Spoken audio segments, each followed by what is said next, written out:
मित्रांनो, लग्नानंतर होईलच प्रेम या मालिकेच्या पुढील जबरदस्त भागामध्ये आपण बघणार आहोत. रम्या ही आर्याला जीवा आणि काव्याच्या भूतकाळातील प्रेमसंबंधांबद्दल सांगते. हे कळाल्यानंतर आर्याला मोठा धक्का बसतो.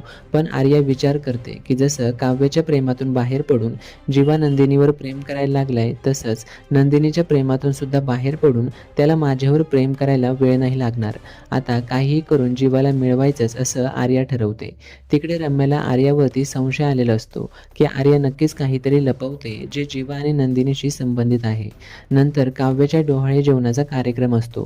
तिथं आर्या सुद्धा आलेली असते. आता जीवा, नंदिनी आणि आर्यामध्ये जो सरोगसीचा करार झालेला असतो त्याची फाईल आर्या ही नंदिनीच्या कपाटातून गायब करते, जेणेकरून हा सरोगसीचा करारच अस्तित्वात राहणार नाही आणि नंदिनी काहीच करू शकणार नाही.